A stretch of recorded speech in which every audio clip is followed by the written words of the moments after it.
Hello hi നമസ്കാരം, എല്ലാവർക്കും സുഖമാണെന്ന് വിചാരിക്കുന്നു. ഇന്നൊരു കടലക്കുറുമയുടെ റെസിപ്പി ആയിട്ടാണ് വന്നിട്ടുള്ളത്. എങ്ങനെയാണെന്ന് നോക്കിയാലോ. കടല ഒരു 8 മണിക്കൂർ കുതിർത്ത് വെച്ചിട്ടുള്ളതാണ്. അതിന് നമുക്ക് ഒരു കുക്കറിലേക്ക് ഇട്ട് കൊടുക്കാം. ഇതിലേക്ക് ഒരു അരമുറി ക്യാരറ്റ് ചെറുതായിട്ട് കട്ട് ചെയ്ത് വെച്ചിട്ടുണ്ട്. അതേ വലുപ്പത്തിൽ തന്നെ ഒരു ചെറിയ പൊട്ടറ്റോയും എടുത്ത് വെച്ചിട്ടുണ്ട്. അതിനെ നന്നായിട്ട് കഴുകി എടുത്ത് വെച്ചിട്ടുണ്ട്. ഇതിലേക്ക് ആവശ്യത്തിനുള്ള ഉപ്പങ്ങ് ഇട്ട് കൊടുക്കാം. ഇതിലേക്ക് ആവശ്യത്തിനുള്ള വെള്ളം, ഇത് നികന്ന് കിടക്കുന്ന രീതിയിലുള്ള വെള്ളം കേട്ടോ. ഏകദേശം ഒരു 1-1.5 ഗ്ലാസ് വെള്ളം വെച്ചിട്ട് കുക്കർ മൂടി വെച്ച് ഒരു 4 വിസിൽ കൊണ്ട് തന്നെ ഇതായി കിട്ടും. 4 വിസിൽ വന്നിട്ട് നമ്മളൊന്ന് എടുത്തു നോക്കുക. എന്നിട്ടില്ലെങ്കിൽ ഒരു വിസിൽ കൂടി മതിയായിരിക്കും. വെള്ളക്കടല പെട്ടെന്ന് വേഗം കേട്ടോ.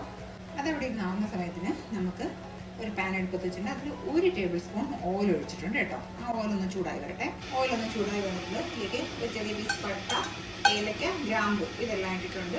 പിന്നെ ഇടുന്നത് ഒരു 1/2 ടീസ്പൂൺ പെരിഞ്ചീരകം കേട്ടോ. ഒന്ന് സ്പൈസസ് ഒന്ന് ചൂടായി വരട്ടെ.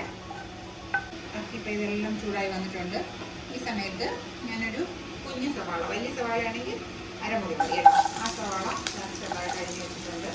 അത് ഒരു ചെറിയ പീസ് ഇഞ്ചിയും 2 അല്ലി വെളുത്തുള്ളി, ഒരു 2 പച്ചമുളകും ഇതെല്ലാം കൂടി ഇട്ട് കൊടുത്തിട്ടുണ്ട്.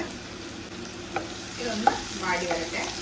പിന്നെ ഉള്ളിയൊക്കെ ഒന്ന് വാടി വന്നിട്ടുണ്ട്. ഇതിലേക്ക് ഒരു 2 ടേബിൾ സ്പൂൺ തേങ്ങ.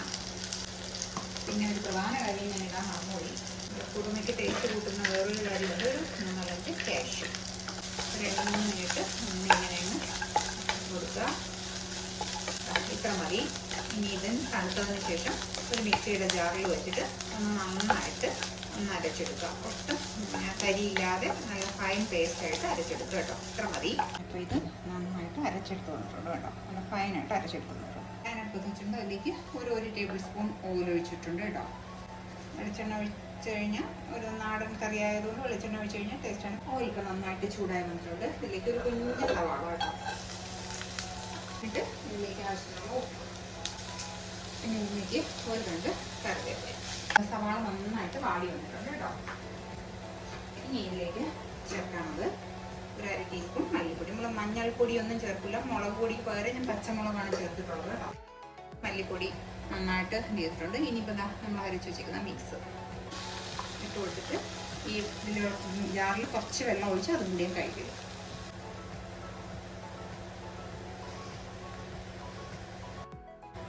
നമ്മൾ കടലയിൽ ഉപ്പിട്ടിട്ടുണ്ട് കേട്ടോ. അതുകൊണ്ട് അത് ശ്രദ്ധിച്ച് വേണം. ഈ കൂട്ടൊന്ന് നന്നായിട്ട് തിളച്ച് വരട്ടെ. നന്നായിട്ട് തിളക്കണം. അത്യാവശ്യത്തിൽ തിളച്ച് വന്നിട്ടുണ്ട്. ഇനി നമ്മൾ ഈ എടുത്തു വെച്ചിരിക്കുന്ന ഈ കടലയുടെ കൂട്ടുണ്ടല്ലോ, അതിനെ നമുക്ക് ഇതിലേക്ക് ഇട്ട് കൊടുക്കാം. അപ്പോൾ ഇത് നല്ലതായിട്ട് കുറുകി വന്നിട്ടുണ്ട്. ഇനി ഒന്ന് ഇരുന്നിട്ടും കൂടി ഒന്ന് കുറുകും കേട്ടോ. അപ്പോൾ നമുക്കിതിനെ വാങ്ങാം. എന്നിട്ട് ഇതിലൊന്ന് താളിച്ചൊഴിക്കണം. പേരിന് മാത്രം ഗരം മസാല നമ്മൾ സ്പൈസസ് ഒക്കെ ഇട്ട് കൊടുത്തിട്ടുണ്ട്. നല്ലൊരു ശകലം തളിച്ചൊഴിക്കുന്നതിന് ഒരു പാൻ എടുപ്പത്ത് വെച്ചിട്ടുണ്ട്. അതിലേക്ക് കുറച്ച് ഓയിൽ ഒഴിച്ചു കൊടുക്കും. ഓയിൽ നന്നായിട്ട് ചൂടായിട്ടുണ്ട്. ഇനി ഇതിലേക്ക് കുറച്ച് ചുവന്നുള്ളി കേട്ടോ.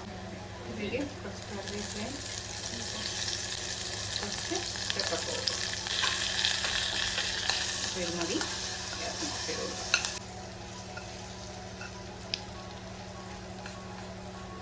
നല്ല തിക്കായി ഇപ്പോൾ കേട്ടോ.